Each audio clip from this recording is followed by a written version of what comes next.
The place was empty this early, unless it was the day that Bessie made her famous cinnamon rolls.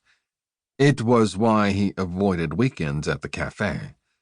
He liked the peace and quiet, visiting with his older friend, while the small town in the middle of nowhere was waking up. But that wasn't happening this morning, as some of the early morning patrons took their seats again. As was with most news in Buckhorn, word had spread like wildfire through town that Leviathan Nash, the man who'd rented the old carriage house, had arrived, and gotten to work on the place. Bessie told him the latest scuttlebutt in between bringing out food for her customers to help her teenaged waitress. According to Mabel Aldrich, who lived behind the old carriage house, she'd seen his large truck backed up to the shop late Saturday night. She'd claimed she'd seen a waif of a man dressed in all black moving around in the shadows. However, she hadn't been able to get a good look at him. Not only had no one else claimed to have seen Leviathan Nash, they also hadn't had a peek into his shop. The arched windows in the double doors that had gleamed clean and clear when landowner Melissa Herbert had leased the space were now covered with black paper, and had been since his arrival. Even Melissa hadn't apparently laid eyes on the man, according to Bessie, who Jasper considered a reliable source. Melissa, who had only talked to him on the phone since the arrangements had all been made online, said he had an unusually low voice. "How long is this going to last?" Jasper said more to himself than Bessie on one of her update stops by his booth.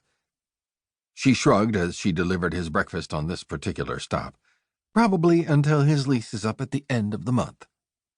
Suddenly, all customers were on their feet again to rush over to the front window, although he couldn't see what was going on from where he sat. He missed his normal view of the highway that cut through the middle of town.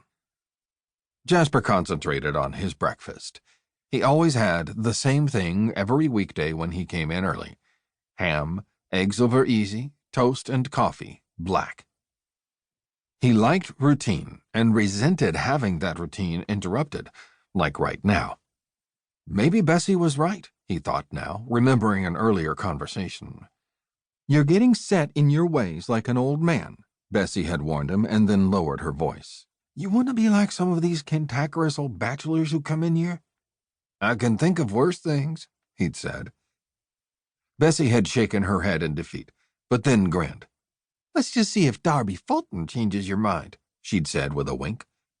Darby was the new online newspaper publisher, editor, and reporter who'd moved to town a few weeks ago. Since arriving in town, Darby had interrupted more than his thoughts. Saturday night, after seeing the crows, he'd had a very disturbing dream about the young woman.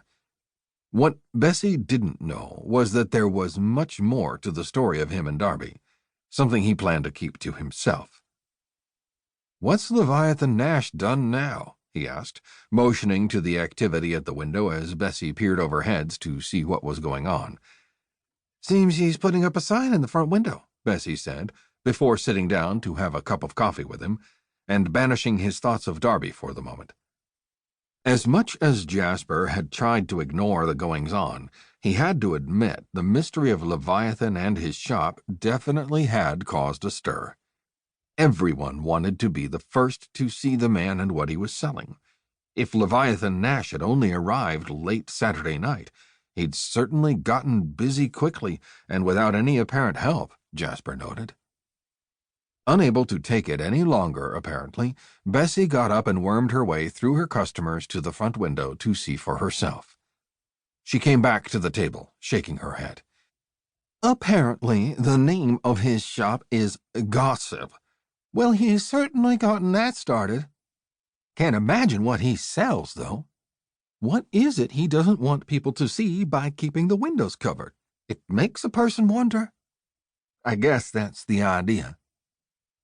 The cafe patrons returned to their seats when nothing more happened, and Bessie went to check her blueberry muffins. Muffin Day had never been this busy in the history of the cafe, he thought. Across the highway, he could now see the sign reading "Gossip" in large Gothic type, perched in front of the black paper in one window of the shop.